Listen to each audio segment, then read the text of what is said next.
Buat apa kat Lena Rahman ni? Buat apa lagi? Tengok baju I Hari tu lah. kan dah beli sampai rumah dah baju tu dah kan? Hari tu untuk kenduri. Ni untuk raya. Ha? Nak masuk dulu. Cepat. Masuk. Abi diam je lah.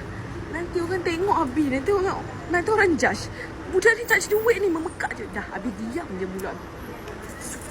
Sini. Apa?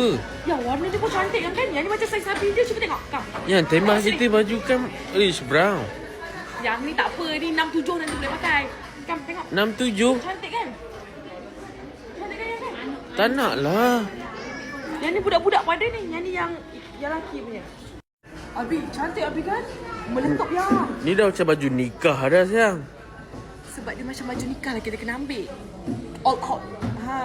Tapi tak sama macam biru ni biru pun.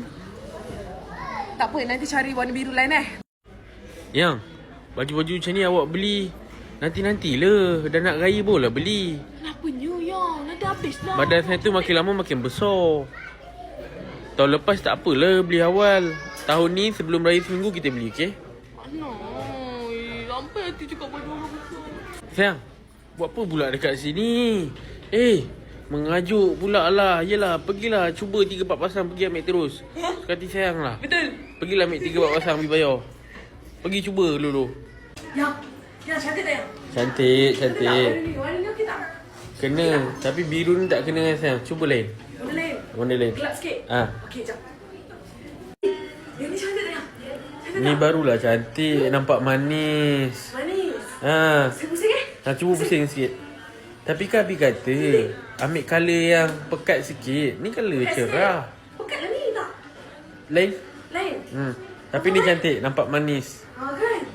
Dia macam penuh betul lah. Gucci dapat mahal kan? Cuba try lain. Lain. Pekat sikit kan? Pekat sikit. Ni cantik tak? Cantik? Oh ni cantik yang ni pun kena terletak. Cantik kan? Ni nampak macam Apa? datin. Datin apa? Datin Sri. Tu nak dengar tu. Suka lah macam ni. Ambil kan? Ni ambil. Ni cantik. Ambil. Confirm. Satu set mak dengan anak tu ada Yang baju budak perempuan tahun depan beli. Tahun depan beli. Awal lagi. Dah cukup. Pergi bayar. Lagi kan perempuan? Pergi bayar. Terima kasih Abi. Semoga murah rezeki tau. Slipper mana? Slipper dah hilang lah. Sana. Saya letak sana. Terima kasih tu Abi tau. Nak lah Abi pegang lah. Abi pula pegang. Abi yang bayar, Abi pegang. Pegang lah. Saya pegang lah barang sayang. Okey. Ha. Pergi pakai slipper cepat.